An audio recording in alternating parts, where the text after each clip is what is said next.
Irmãos, boa tarde.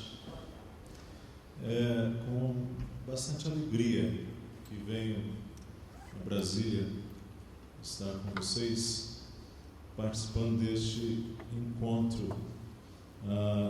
Eu me lembro bem quando Paulo esteve em nossa igreja há alguns anos, e esse já era um ponto de preocupação dele. Ele estava começando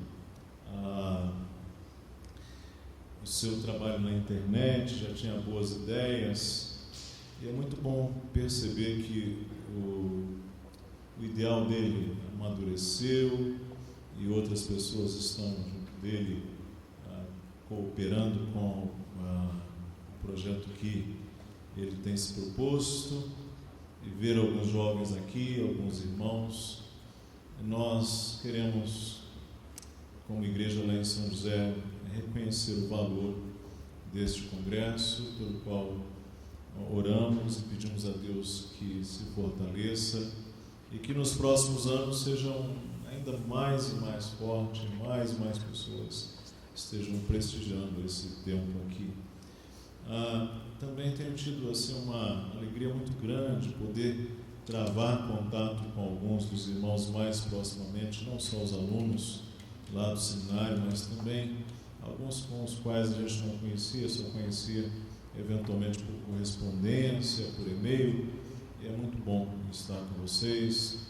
Estou grato a Deus por estar hospedado na casa do nosso irmão Frânio, e tenho sido muito abençoado pela comunhão com ele. A segunda palavra é de condolências a vocês, porque depois do almoço vocês devem estar bem satisfeitos, e o meu tom de voz é exatamente esse que vocês estão ouvindo, um tom muito próprio para alguém dormir. Não é? Então eu não sei o que fazer, porque esse é o meu tom de voz, esse é o meu jeito de ser, e eu quero então contar com a sua energia redobrada para que você participe deste momento conosco. Pode ser? Hein? Ok.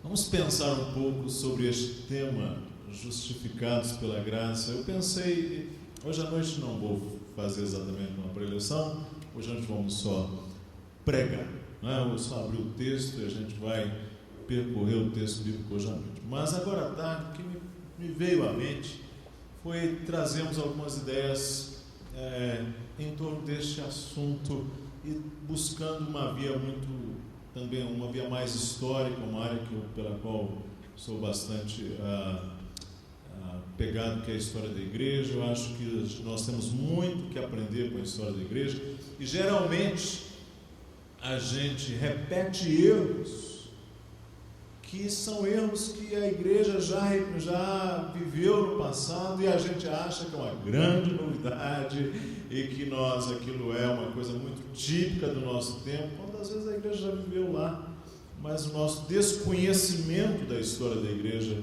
é muito capital aí neste caso. Então, eu pensei também em trazer uma palavra assim que nós possamos dialogar com a história da igreja. Bom, uma pesquisa recente com evangélicos no Brasil apontou que 76% acreditam que os seres humanos são, por natureza, basicamente bons.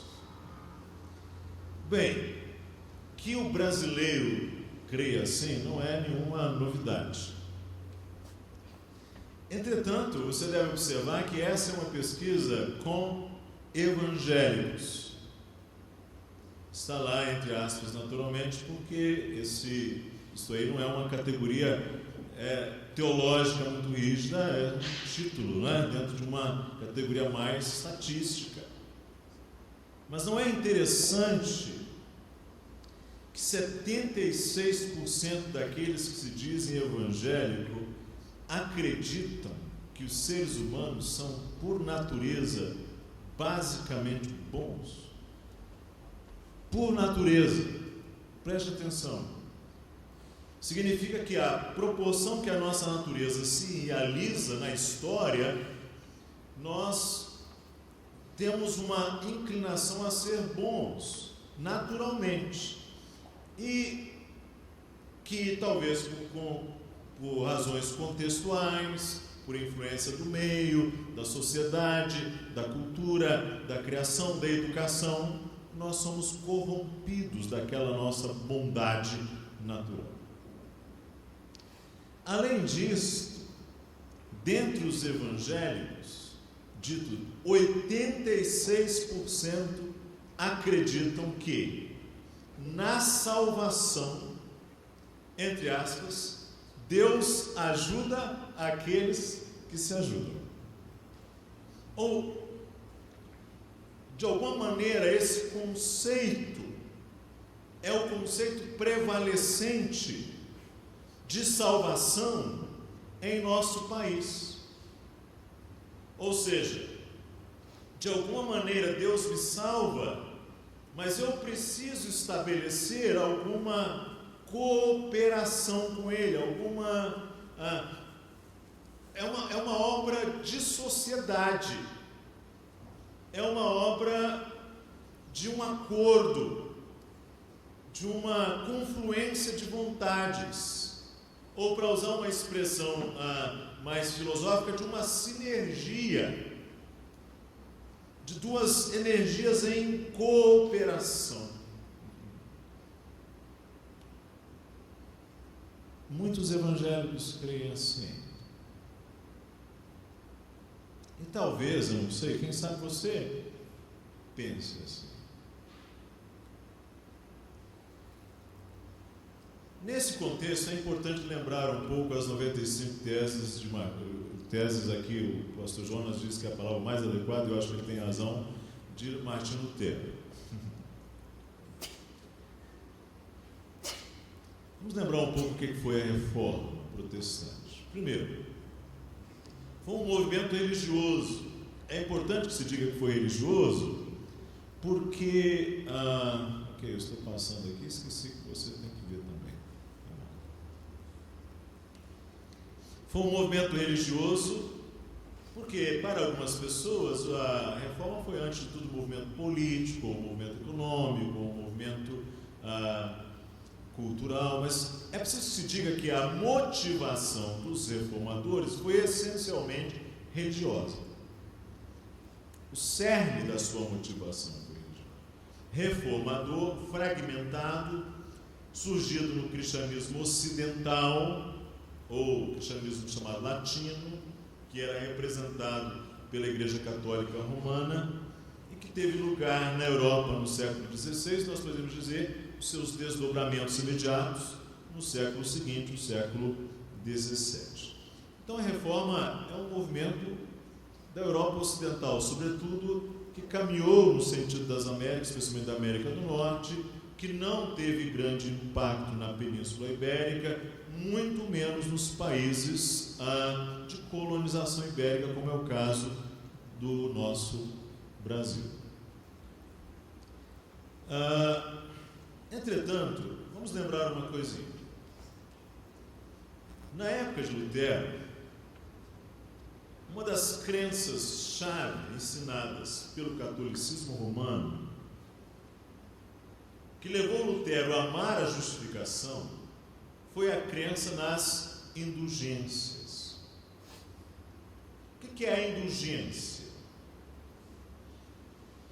A indulgência é definida da seguinte maneira: a indulgência é a remissão diante de Deus da pena temporal devida pelos pecados já perdoados quanto à culpa, que o fiel bem disposto obtém em certas condições determinadas pela intervenção da Igreja, que, como dispensadora da redenção, distribui e aplica por sua autoridade o tesouro das satisfações de Cristo e dos santos. Esta não é, observe, uma definição de indulgência da época de Lutero. Esta é a definição de indulgência do catecismo atual da Igreja Romana. O que eu estou tentando dizer para você é que a crença da indulgência, apesar de que muitas pessoas não sabem, é uma crença atual. Ela está aí, está no Catecismo Católico, esse aí de 94, pergunta de 1471. Segundo esta visão de indulgências, você obtém o perdão de pecados ditos temporais, com a mediação da igreja. Essa igreja ela tem para administrar um tesouro,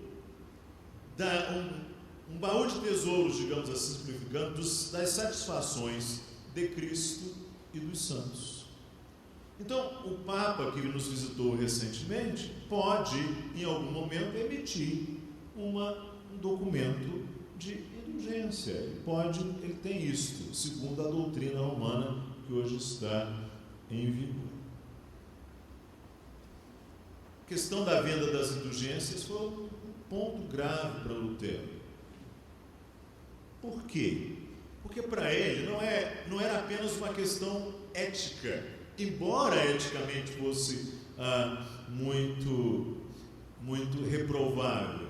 A questão da venda da indulgência não era só uma questão de uma prática decadente daquela igreja, aquele homem chamado Tetzel, saía vendendo aquelas indulgências pelos povoados alemães, naquelas procissões e ali levantando os fundos para Roma. A questão para Lutero não era só uma questão de natureza ética, era vitalmente uma questão de fundo doutrinal. Esse é o ponto.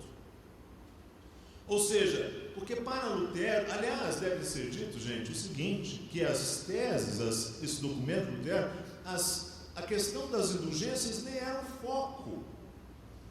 Se tornou a questão mais controversa pelas razões, talvez econômicas, e porque no dia seguinte estaria chegando ali o emissário de Roma vendendo documentos de indulgência, e pelos impactos que aquilo provocaria. De fato, a questão das indulgências tornou-se nuclear no debate luterano, mas na intenção de Lutero, esse nem era o seu ponto. O seu ponto era a questão da justificação pela fé, ou justificação em graça mediante a fé. Esse era o ponto de Lutero. Porque para ele, esta era uma doutrina que golpeava no âmago, eu acho que a palavra do pastor Jonas ontem ajudou-nos muito nisso, golpeava muito no âmago o conceito essencial de que o perdão e mais a salvação você não obtém pelo mérito humano. Ou seja, e aí está a questão. Este era o ponto de Lutero. Aí você tem um cofre para a venda de indulgências, né? Que era bastante comum aí, depositar. Na Reforma, Deus restaurou a verdade bíblica, a igreja professa, verdades que haviam sido negadas e toldadas por longos tempos. Agora elas foram mais uma vez proclamadas com poder. Entretanto, vamos lá, gente. Em história, e a gente conversava agora um pouco sobre história, e em história da igreja, nós não podemos imaginar que uma pessoa chegue no vácuo e traga uma grande novidade, gente. Aliás, isso é até muito arrogante. Nós chegamos ao ponto em que estamos, geralmente nós somos devedores a pessoas que vieram antes de nós, ou seja, nós estamos sempre nos ombros de alguém. Lutero às vezes não caiu do céu, assim de uma hora para outra, não foi uma coisa assim, ele não nasceu num vácuo, ele foi buscar anteriormente, primeiro na palavra de Deus, em Paulo, em Agostinho, e mesmo em pré-reformadores. Entre estes, por exemplo, está aí este homem que é chamado bisavô da reforma, John Wycliffe, que era um britânico, viveu lá no século XIV, século anterior, não é? Dois séculos antes de Lutero. Teólogo inglês, estudante de professor de Oxford, fez um movimento de volta à Bíblia. A primeira tradução da Bíblia para o inglês se deve ao Wycliffe. Foi condenado, não é isso? Os seus seguidores, eles eram tão biblicistas, gente, que eles influenciaram as ilhas britânicas de uma maneira muito intensamente. E quando a Bíblia não era, você não tinha o texto, geralmente o que você tinha eram as Bíblias encarnadas, não é? Os lolados, que eram discípulos de Wycliffe, o que eles faziam? Eles memorizavam. Então, você, Afrânio, vai ser, você não tem uma memória tão legal, então você vai ser Oséias. Então, se alguém quisesse, o que diz Oséias 4, verso 5? Aí Afrânio cita. Já fulano aí que tem uma memória muito boa vai ser Jó. E assim eles incorporavam as escrituras. Ou seja, já há gente em plena era medieval que está buscando que está inconformado, que está fazendo. Eu não vou falar sobre o Wycliffe em detalhes, porque esse não é o ponto, mas é mostrar para a gente que nós precisamos ter um olhar mais histórico para as coisas. Outro pré-reformador foi esse tcheco, né? Chamado John Huss, que é chamado avô da Reforma, que morreu quase 100 anos antes de Lutero pregar as teses lá na porta da igreja. Ele é um dos principais seguidores das ideias de Wycliffe, só que no continente europeu. E o movimento de John Huss foi imensamente importante, inclusive no que diz respeito a romper com certas práticas romanas, como, por exemplo, negar o cálice ao povo, negar o acesso à doutrina, ao texto original, coisas desse tipo. Então, irmãos, eu digo isso para entendermos que nós não podemos nos desprender do nosso passado.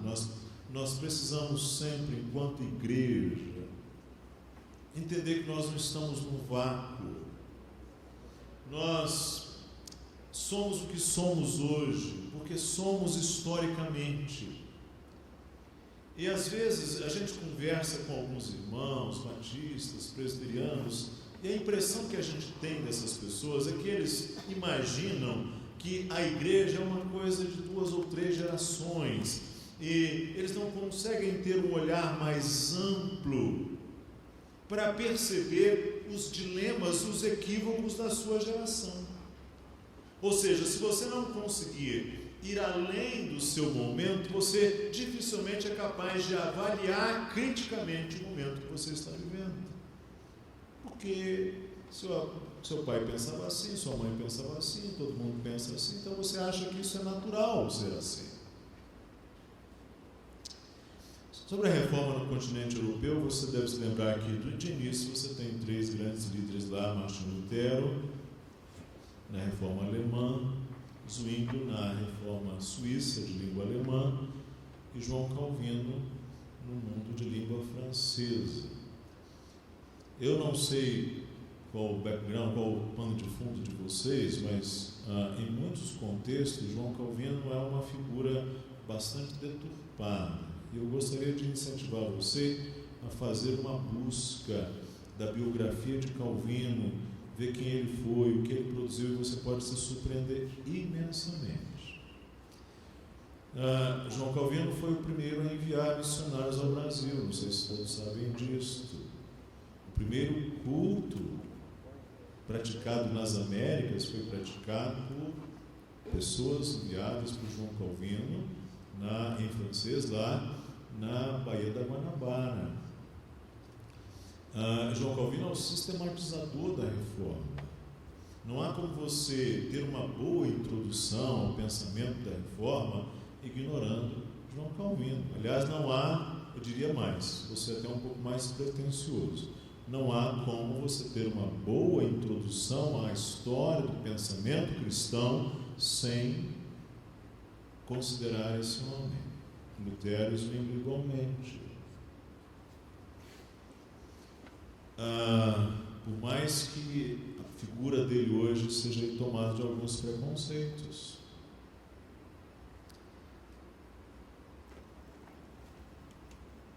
Alguns pilares da reforma, você sabe, sola a Escritura. Significa que a Escritura é o fundamento final, julga os nossos atos em termos de culto, em termos de doutrina, em termos da nossa construção, da nossa doutrina de salvação. Só Cristo, só a graça, só a fé e só a glória somente a Deus. Esses conceitos, irmãos, eles são essenciais ao cristianismo evangélico. Ou seja, para que nós efetivamente possamos dizer somos evangélicos, se nós não compartilharmos da convicção nestes 5 pontos aí, nestes 5 solas, nós estamos fragilizados. Uma igreja evangélica será uma igreja que, de alguma maneira, procure, na sua prática e na sua fé, na sua doutrina, expressar esses 5 solas. Vamos lá, não vou falar, mas vamos caminhando. Nem tudo que é desejável para a igreja é essencial. Há muita coisa que eu gostaria de ver acontecendo na nossa igreja, mas nem tudo é tão essencial. Porém, sem estas 5 declarações aí, confessionais, só a Escritura, só Cristo, só a graça, só a fé e glória somente a Deus, nós não temos uma igreja verdadeira. Nós podemos ter uma igreja com nível de corrupção de doutrina grande, mas isso aí caracteriza uma igreja evangélica com um fundamento doutrinal são. Você deve, de alguma maneira, almejar isso em sua igreja, estudar isso, refletir sobre isso. Isso seria um tema interessante aí para nós, num dos próximos congressos. A Bíblia, o meio pelo qual Deus fala conosco. A Bíblia diz como o homem se rebelou contra Deus, como ele enviou o seu Filho para salvar pecadores perdidos.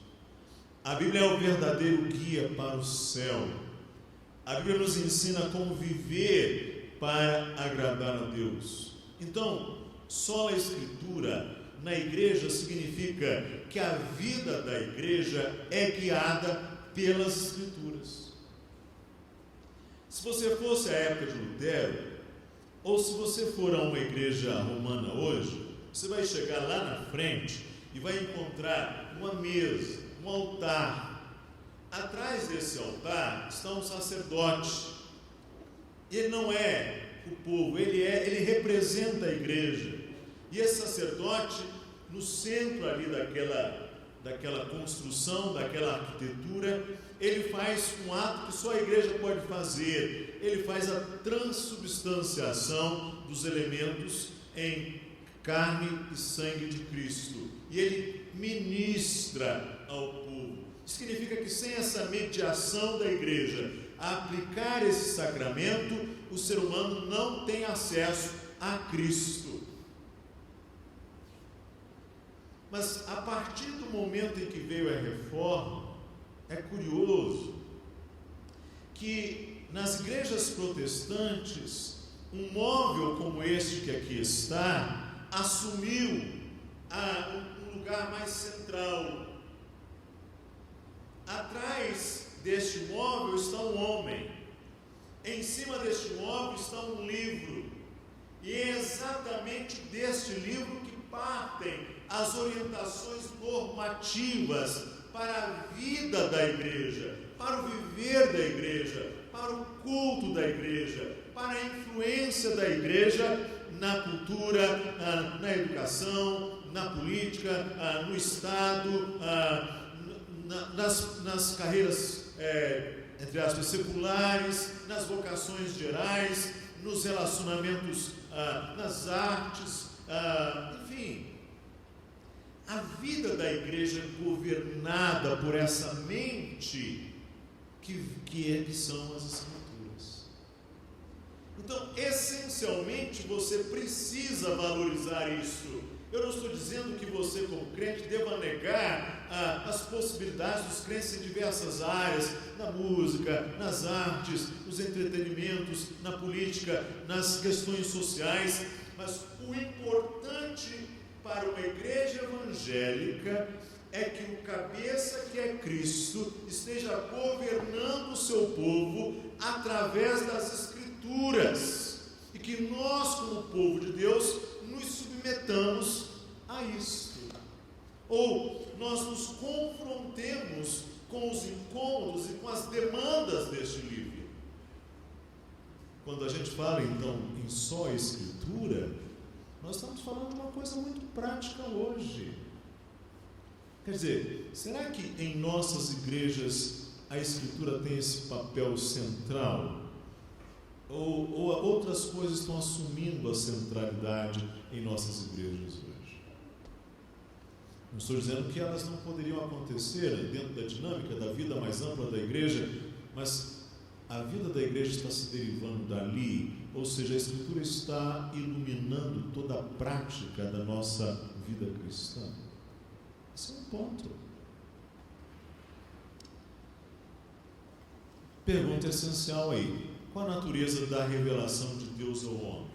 O que nós temos hoje em nossas mãos é um livro. O que esses livros clamam a seu próprio respeito?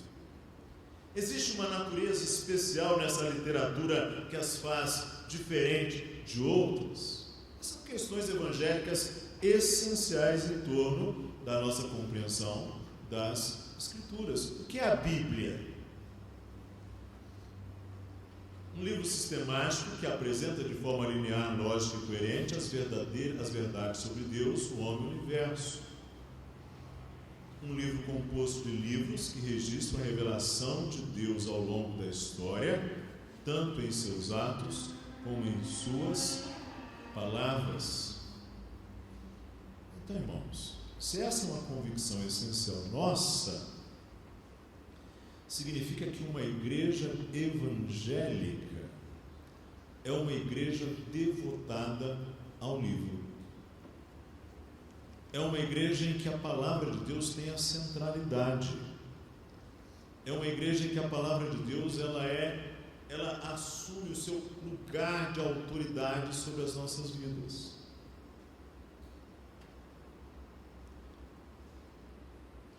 Só a Escritura foi chamado de princípio formal da reforma, o princípio que dá a ideia da reforma. Quero dizer com isso que está bem no início, assim, da forma e direção a tudo que os cristãos declaram como cristãos.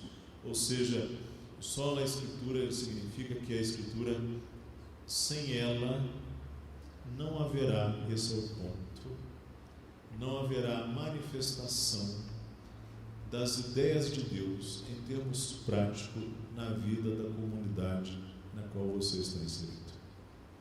É a palavra de Deus que vai dar essa forma, é a ideia, ou seja, não há reforma na sua igreja sem as Escrituras, sem que a Escritura seja restituída ou devolvida ao seu lugar central.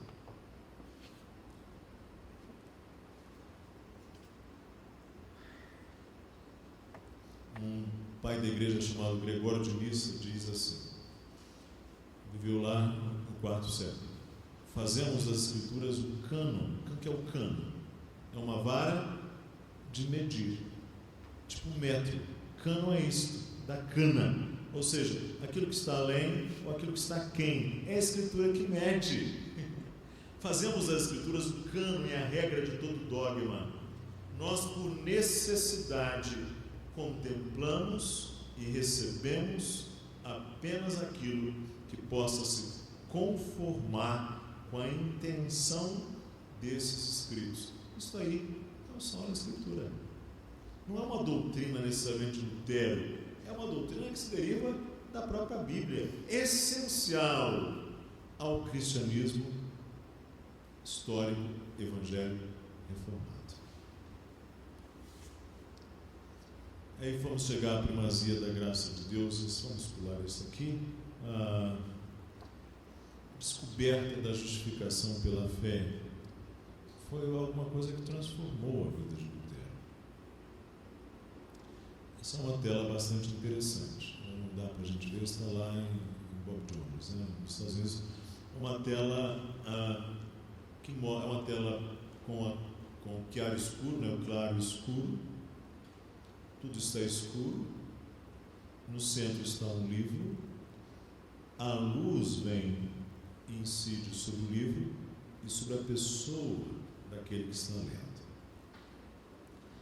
De fato, a justificação pela fé trouxe o sentido essencial, e não vai dar para você ler, mas eu vou ler. Com o Concílio de Trento, que é o concílio da Contra-Reforma, ensinou em 1547 que quando Deus toca o coração do homem pela iluminação do Espírito Santo, o homem não é insensível a tal inspiração, que pode também rejeitar. E, no entanto, ele não pode, tampouco, sem a graça divina, chegar pela vontade livre à justiça diante dele. Isso é citado no Catecismo de 1994, pergunta de 1993. Esta é a posição conhecida historicamente como semi-pelagianismo. O que é o semi-pelagianismo? O pelagianismo é aquela doutrina contra a qual Agostinho se insurgiu no primeiro momento, que nega o pecado original. Consequentemente, o pecado é puramente uma questão de exemplo. Significa que com as influências externas de Deus e a seu esforço, você consegue vencer o pecado. Isso é o pelagianismo, não é? O semi-pelagianismo vai dizer o seguinte, que o ser humano precisa da graça, mas o ser humano, na verdade, precisa cooperar com Deus. Não sei se fica claro isso para vocês. Ou seja, não é possível chegar a Deus sem a graça, mas também é necessário que haja esta cooperação do homem, porque o homem pode rejeitar essa graça. Essa doutrina é chamada de semi-pelagianismo, ou ainda mais, nos meios evangélicos, ela é chamada de arminianismo, porque o Armínio foi um dos principais nomes semi-pelagianos. O semi-pelagianismo é uma doutrina antiga, vai a João Cassiano, lá na época de Agostinho. Entretanto, o nome mais influente do semi-pelagianismo é Armínio. E o que a mente arminiana vai entender? Vai entender que a obra da salvação, então, é a seguinte: é a ideia de que a graça é necessária, pelo menos isso acho que dá para você ler lá, não é? A graça é necessária, mas ela não é o quê? Suficiente. Isto é, em resumo, a posição do Concílio de Trento, que é semi-pelagiano, que é também a posição arminiana presente no meio evangélico. A graça é necessária, mas não é suficiente. Essa posição então é chamada de sinergista. Na medida em que a palavra do homem, a quiescência de uma vontade intocada, não sei se fica claro para vocês, uma vontade, a vontade permanece ali intocada, ela é apenas influenciada por elementos externos. É esta vontade que tem o juízo e a palavra final. Não sei se ficou claro para vocês. Ou, usando uma expressão que eu ouvi uma vez, fazer aqueles evangelismos de porta em porta, eu ouvi de uma senhora: Deus opera quando o homem coopera. Ou seja, essa é a visão semi-pelagiana, sem esse operar, cooperar. E a palavra cooperar é importante, porque é o trabalho do homem com o do Espírito que redunda na salvação. Consequentemente, aí você tem um problema. É o problema de não entender só a graça. Ficou claro? Por quê? Porque nesse caso, você tem a participação do homem aí. Ou seja, não a participação do homem enquanto, como é que eu vou colocar isso para você? Enquanto recipiente dessa graça, mas é a participação ativa do homem no processo da salvação.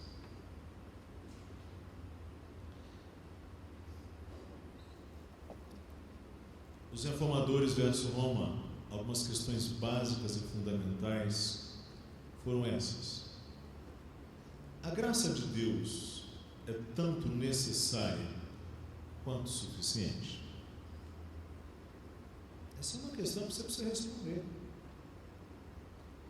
Se a salvação é monergística, ou seja, se Deus, e somente Deus, salva completamente, ou se a salvação é sinergística, ou, traduzindo, um esforço cooperativo entre Deus e o homem, que, em última análise, depende da decisão final do homem.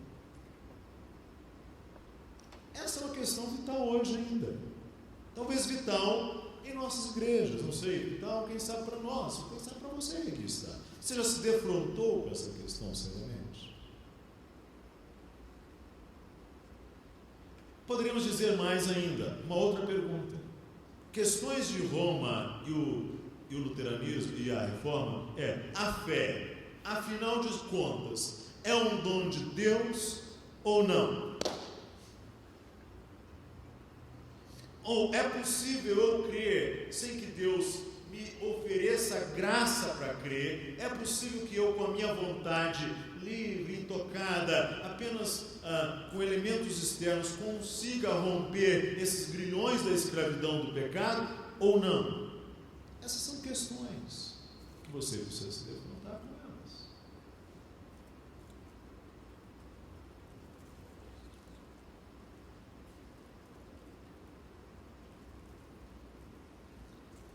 A igreja romana e a justificação, a igreja romana diz assim: a justificação nos foi merecida pela paixão de Cristo. A justificação é concedida pelo batismo. Aí você entende por que uma pessoa que é católica romana vai precisar batizar seu filho. Fica claro, gente? Não é? Isso é doutrina, não estou, por favor, não estou aqui apenas uma questão apologética, estamos vendo a doutrina da igreja romana. A justificação é concedida pelo batismo, sacramento da fé. Torna-nos conforme a justiça de Deus, que nos faz interiormente justos pelo poder de sua misericórdia. Qual é o advérbio que está aí relacionado a justos? Vai lá, quem sabe português? Interiormente, obrigado. Aqui um ponto vital, irmãos. Não sei se isso tem sido trabalhado, eu faltei hoje de manhã, então estou como aquele que perdeu um pouco o bonde da coisa. Mas vamos lá. Qual é uma diferença essencial? É que para a fé evangélica reformada, que crê em sua graça, a justificação não é algo que Deus faz internamente. A justificação, ela é imputada, ela é como uma veste, ela está em Cristo e Cristo nos defende, mas não porque está em nós, ela nos cobre, ela é como um escudo escudo. Não sei se você me entendeu. Isso é imputação, ela está em Cristo e o Senhor nos recebe, nos torna justos em Cristo. Os nossos pecados, e aí a questão lá do cordeiro sacerdote, não é? A imputação. Os nossos pecados são transferidos para Cristo e a justiça de Cristo nos é atribuída ou imputada, para usar uma linguagem mais teológica. Entretanto, a doutrina romana mediante alguns atos externos nós somos justificados e essa justificação se processa interiormente. E aí nós temos um problema. Significa então que a justiça está em quem? Em nós. Ficou claro isso, gente? E não em Cristo.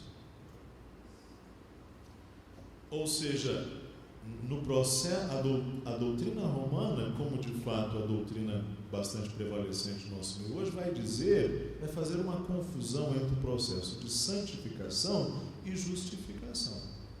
Inverte as coisas. Podemos dizer mais.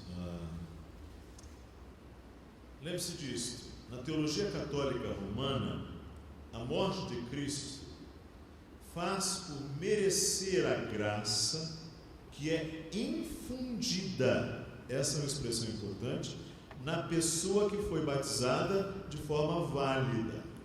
Uma vez que essa graça é infusa ou infundida, isso resulta no estado de graça, na qual a pessoa é, de forma objetiva, agradável a Deus.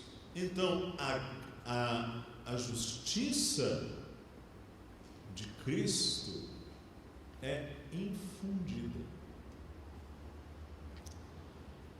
não é atribuída, não é imputada. Isso é uma questão muito presente, muito atual. Curiosamente, você vai ver que desde o Gênesis, Deus é quem providencia a justiça para cobrir o nosso pecado. Não é isso? Para nos cobrir. As vestes têm esse sentido, né? As próprias vestes de José, de Cristo, para nos cobrir, para que Deus a Ele seja dirigida a Cristo e não a nós.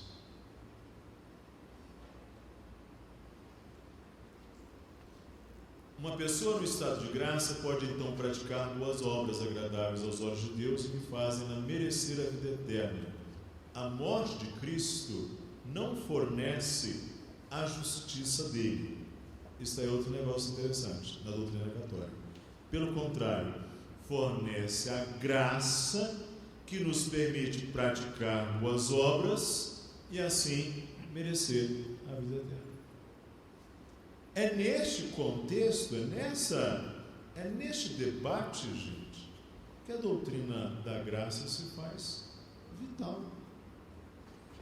E vital para nós hoje. Então, Martinho Lutero denominou a doutrina da justificação de um artigo da igreja que está em pé ou caindo. Ou seja, na opinião dele, uma igreja que prega essa doutrina está em pé, e a que não prega está em queda ou já caiu. Essa é a linguagem de Lutero. Ou seja, a doutrina da justificação, ela é essencial à igreja. A doutrina que diz que Deus justifica é a verdade gloriosa de como Deus transforma pecadores em santos. Esse é o ponto que nós vamos ver hoje nas Escrituras da noite. Eu não vou alongar muito, mas a justificação pela fé, os reformadores denominaram a justificação pela fé o princípio material, usando aí a filosofia de Aristóteles, né, a questão das causas, causa formal, causa material, causa eficiente. A causa material significa o seguinte: o conteúdo material, assim como uma estátua, a causa material de uma estátua é o mármore, podemos dizer assim, para os reformadores, a doutrina da justificação pela fé é o princípio material do cristianismo, porque envolve a própria matéria ou substância a qual uma pessoa deve entender e crer para ser salva. Em outras palavras, sem a compreensão adequada da doutrina da justificação, o conteúdo no qual você crê para a sua salvação é um conteúdo corrompido. Ou seja, para a salvação do ser humano, a compreensão da doutrina da justificação pela fé, segundo a Reforma, é um princípio capital. Sabe por quê? Porque, na verdade, vai derivar do entendimento de que ou nós cremos em Cristo totalmente e suficientemente, ou não cremos. Este é o problema.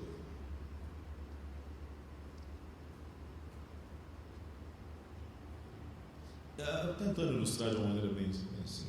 Suponha que eu chame você aqui à frente. Qual é o seu nome? Você.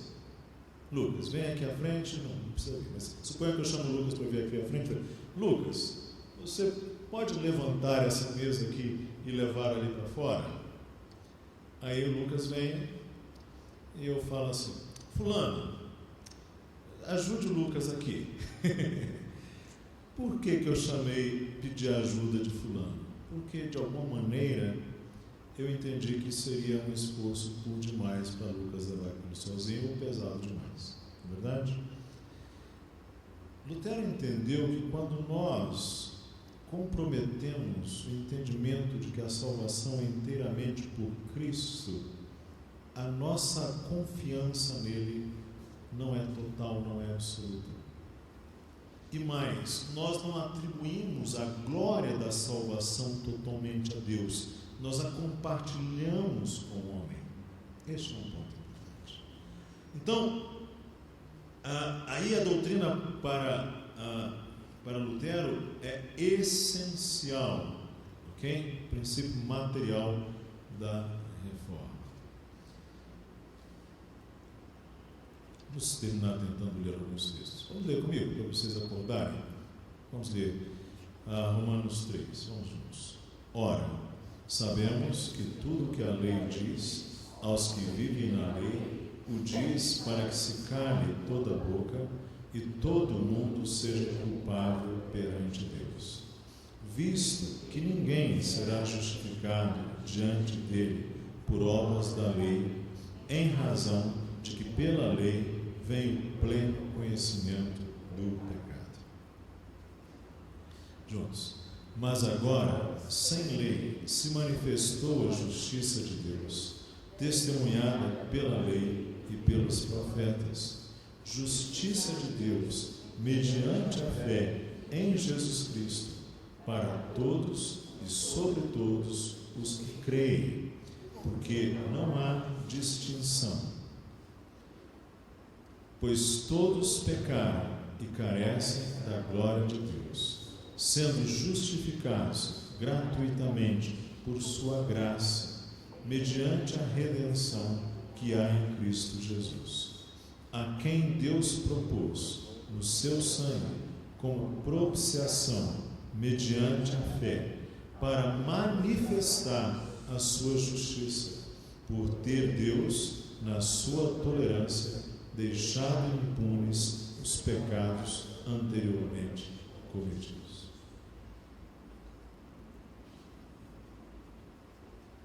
Tendo em vista a manifestação da sua justiça no tempo presente, para ele mesmo ser justo e o justificador daquele que tem fé em Jesus. Presta atenção nesse versículo. O justo não é você em rigor. O justo é Cristo. Você é justo porque houve um justificador. Esse é o ponto. E isso é libertador. Na medida em que a justiça não é sua, ela é total de Cristo. E é nela que você confia. Não vou trabalhar muito isso, esse é o ponto nossa noite, mas é nela que você se alicerça. Onde, pois, a jactância? O que é jactância, irmão Afrânio? Jactância. Orgulho. Onde há o orgulho? Por que o apóstolo faz essa pergunta? Onde, pois, a jactância? Foi o quê? De todo excluída. Por que lei? Das obras? Não. Pelo contrário, pela lei da fé. O que significa? Que a fé, esse é um ponto, ela quebra o nosso orgulho.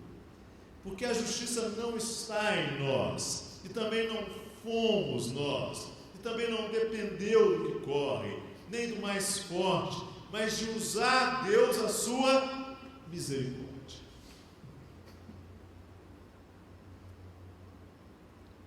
E aí, a justificação pela fé é importante também, então, porque nos faz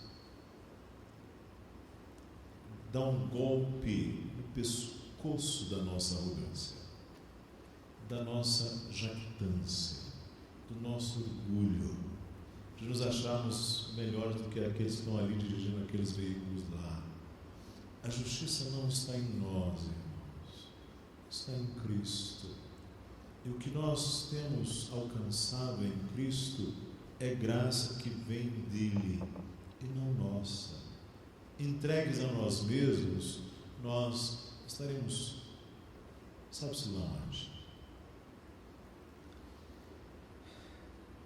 Concluímos, pois, que o homem é justificado pela fé, independentemente das obras da lei. A doutrina é: Deus estava em Cristo, reconciliando consigo o mundo, não imputando aos homens as suas transgressões. Aquele que não conheceu o pecado, ele o fez pecado por nós, para que nele, e aí é um ponto importante do argumento do apóstolo, nele fôssemos feitos justiça de Deus. Então, a imputação de Cristo e a não imputação do pecado, isso é justificação. Em rigor é isto. Deus nos imputa a justiça que é de Cristo, e Deus não imputa os nossos pecados e os imputa a Jesus Cristo. Esse lado duplo da justificação é essencial que você compreenda. É importante isso? Afinal das contas, essa é importante? É porque diz que justificados, pois mediante a fé, temos paz com Deus, por meio de nosso Senhor Jesus Cristo. Então, gente, há uma grande diferença, e essa é uma conclusão, entre dizer que uma pessoa é salva por meio da fé somente, porém uma fé humana na sua origem e temporal na sua natureza, e dizer que uma pessoa é salva por meio da fé somente, mas uma fé divina, que é uma dádiva de Deus, que é uma obra do Espírito Santo na vida do crente recém-regenerado e que, portanto, não pode falhar. Como você vê a fé? É um dom seu, uma conquista sua, é uma participação sua, é uma contribuição sua, ou é algo que você, sem dúvida, exerceu, mas só exerceu porque Deus te concedeu esta graça? Que Deus nos ajude a compreendermos isto e a nos encontrarmos um padrão mais maduro em nossas igrejas com relação a isso. Um teólogo chamado J.I. Packer, ele colocou uma coisa que eu queria terminar. Ele disse: a nossa visão de Deus é como uma balança antiga. Você lembra a balança antiga? Como é que era uma balança antiga?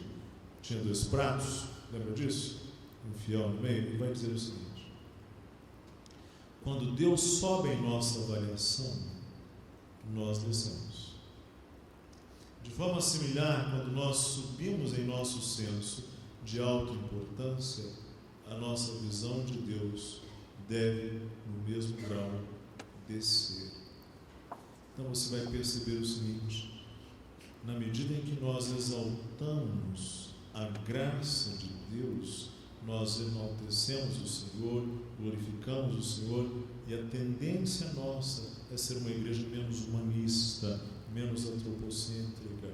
Agora, na medida em que nós exaltamos a fé das pessoas, a resposta das pessoas, a habilidade das pessoas, a capacidade das pessoas, o dom delas, e nós elevamos, e a obra de Deus, da graça de Deus, começa a declinar, e isto é geralmente o princípio de decadência de uma igreja. Vou parar por aqui, e se Deus quiser, a gente retoma onde nós paramos, bem que aí a gente vai ficar bem só com o texto bíblico mesmo. Bom? Muito obrigado, irmãos.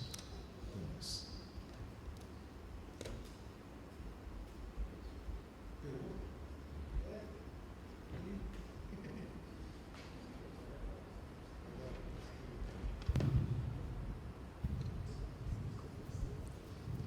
Agora pelo nosso momento de perguntas. Você não tinha combinado isso comigo? Tinha? Tá bom. Vai lá. É surpresa. Quem vai ser o primeiro a perguntar pode levantar a mão que a gente leva o microfone. João Paulo.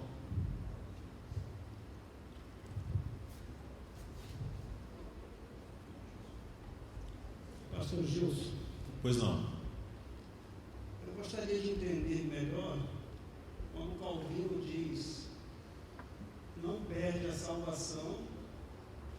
Qual texto da Bíblia que ele se baseia, que é da base para isso? Por que os arminianos dizem que perde a salvação? Gostaria que o pastor pudesse dar uma palavrinha mais clara, pelo menos para o meu entendimento. E se eu respondesse hoje à noite a sua pergunta, você viria? Viria? A nossa palavra de hoje à noite é toda sobre ela, toda sobre esse ponto. Mas eu queria dizer uma coisa para você. Abra aí, vamos abrir alguns textos. Abra João. Não vou ser tão covarde assim dizer que só vou responder hoje à noite, senão isso não é muito justo. Tá, vamos lá. Abriu João. Em João, Jesus, ele diz que ele é um bom pastor. Ele é um pastor oriental. E há 3 inimigos do pastor aí. Irmão, como é que é o seu nome? Irmão Paulo. Há 3 inimigos. O primeiro inimigo é o ladrão. O segundo inimigo é o mercenário. O terceiro inimigo é o lobo ou o animal de rapina. Jesus Cristo é maior do que esses. E ele diz que ele é o bom pastor. Se você for ao verso 10, ele vai dizer assim, verso 11: eu sou o bom pastor. O bom pastor dá a sua vida pelas suas ovelhas.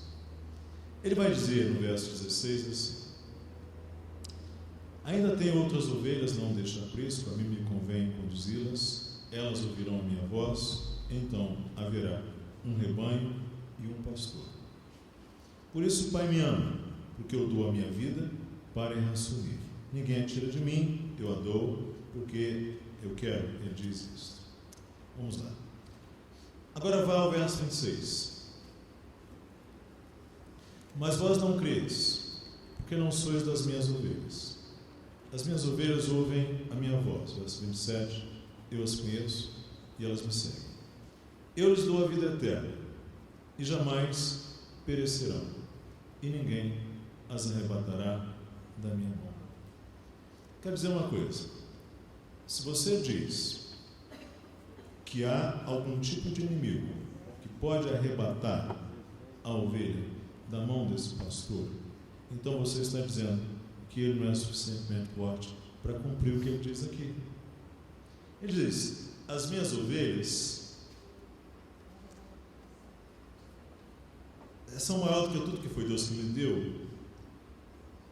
eu lhes dou a vida eterna, e a palavra eterna que tem o seu significado, e ninguém as arrebatará da minha. Mas ele não diz só isso.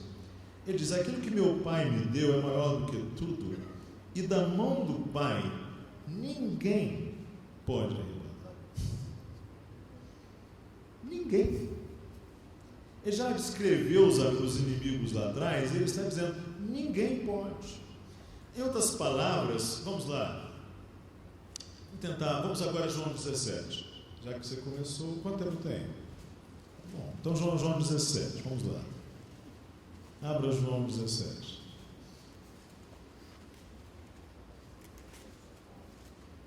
Como é o título aí na sua Bíblia, João 17? Oração sacerdotal de Jesus. Tá bom. Então deixa eu dizer a você alguma coisa que é importante. Quanto? 10? Tá bom. Não, oração sacerdotal não é uma oração de Jesus por todo mundo. Tá bom, gente? A oração sacerdotal é a oração de um sacerdote representando um povo. Tanto que Jesus diz aqui: eu não oro pelo mundo, mas oro por aqueles que, onde virem que são meus, que me deste. Ou seja, então aqui, irmão Paulo, o que você tem é Jesus orando por aqueles que o Pai lhes deu. Bom? Ok? Todos. Do passado, daquele presente e do futuro. É uma oração representativa.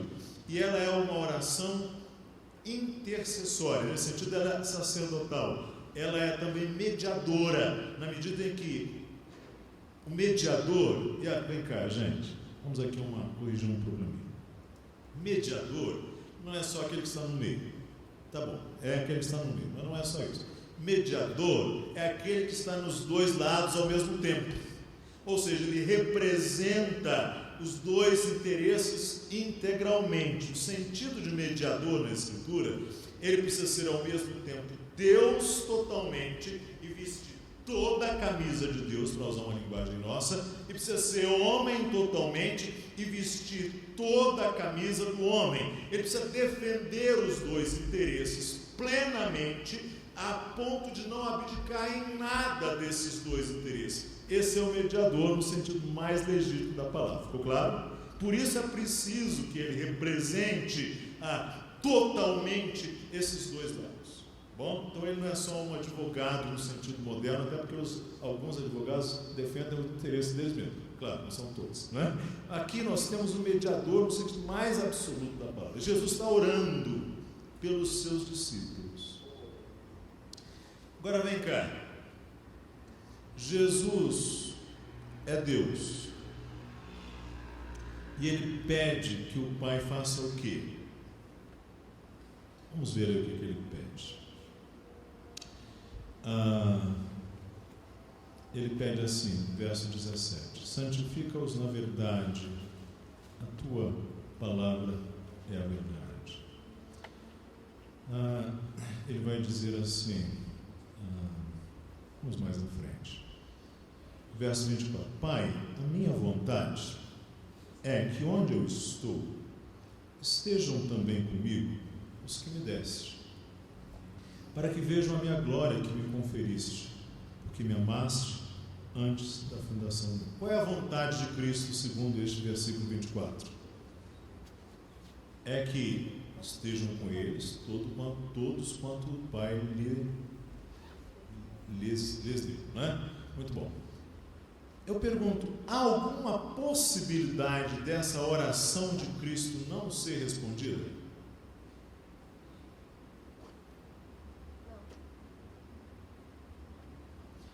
Se você disser que há, então você está dizendo que é possível Cristo fazer uma intercessão sacerdotal que não seja eficaz.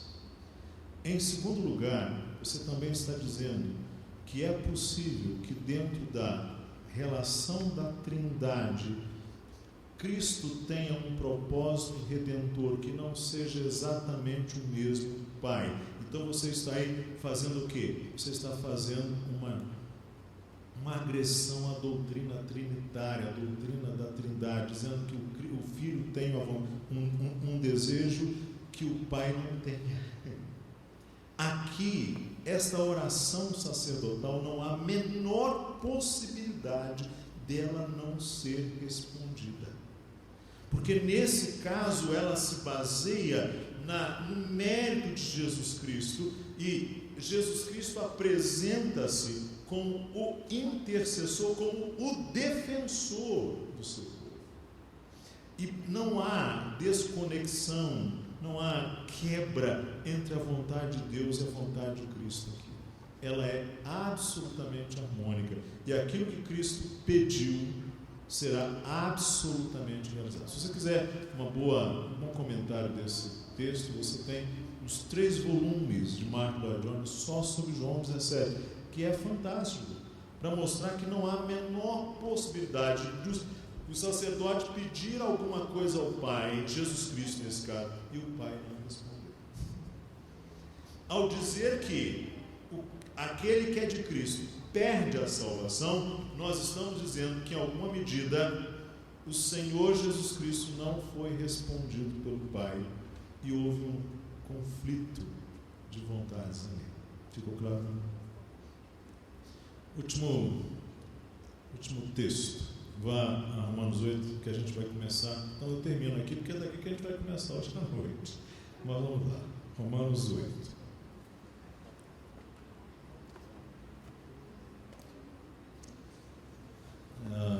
Vamos ler só o 29 e 30. Abriu? Romanos 8, 29 ao 30.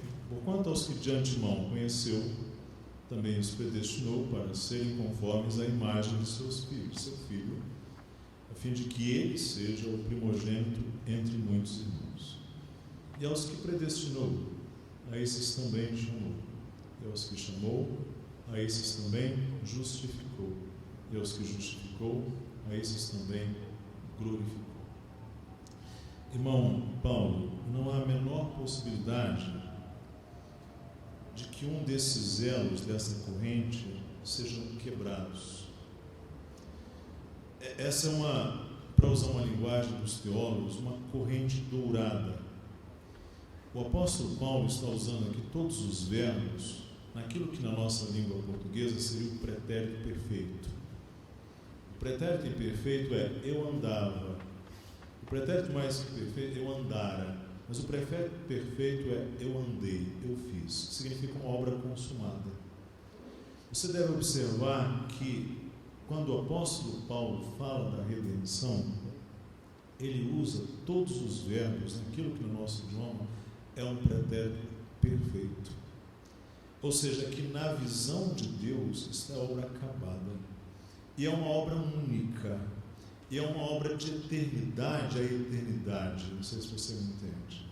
Começa na eternidade, termina na eternidade. Predestinou, chamou, justificou. Está aí, a gente vai falar, tá bom, até aí tudo já aconteceu mesmo. Mas ele não para aí. Ele vai dizer, santificou, e vai mais, glorificou.